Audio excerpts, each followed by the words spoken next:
यह आदमी 100 साल की लंबी नींद में जाने वाला था, लेकिन जैसे ही वह लेटा उसे एहसास हुआ कि कुछ तो गड़बड़ है। मशीन खराब हो चुकी थी और पॉड के अंदर से ऑक्सीजन धीरे धीरे कम हो रही थी। उसने बाहर निकलने की पूरी कोशिश की, लेकिन दरवाजा पूरी तरह से जाम हो चुका था। वह घबराहट में पागलों की तरह दरवाजा खोलने के लिए जूझने लगा। वह भागकर कंट्रोल रूम में गया और धरती पर एक डिस्ट्रेस सिग्नल भेजा, लेकिन वहां की एआई ने उसे बताया कि इस मैसेज को धरती तक पहुंचने में 19 साल लग जाएंगे और वहां से जवाब आने में और 35 साल लगेंगे, यानी कुल 50 साल। वह खुद को बहुत लाचार महसूस करने लगा, लेकिन वह एक मैकेनिकल इंजीनियर था, इसलिए उसने खुद ही मशीन को ठीक करने और हाइबरनेशन पॉड को फिर से शुरू करने का फैसला किया। लेकिन जैसे ही उसने मशीन ठीक की और वापस अंदर गया, सिस्टम फिर से फेल हो गया। हताश होकर वह कैप्टन के कमरे की तरफ भागा ताकि घर वापस जा सके, लेकिन उसकी सिक्योरिटी क्लियरेंस बहुत कम थी। उसने अपने पास मौजूद हर औजार का इस्तेमाल किया, पर दरवाजा टस से मस नहीं हुआ। अब इस पूरे जहाज पर उसका इकलौता साथी एक रोबोट था। रोबोट ने उसे सलाह दी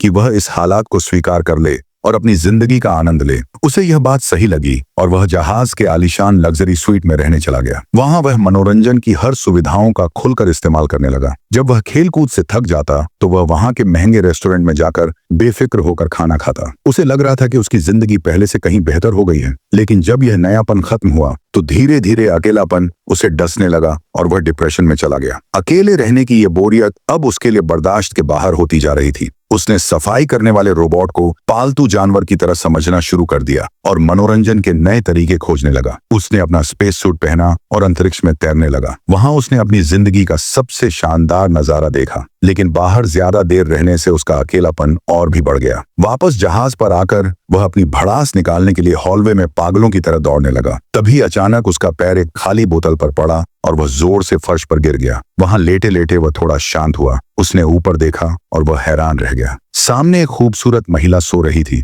तभी उसके दिमाग में एक खतरनाक और बड़ा आइडिया आया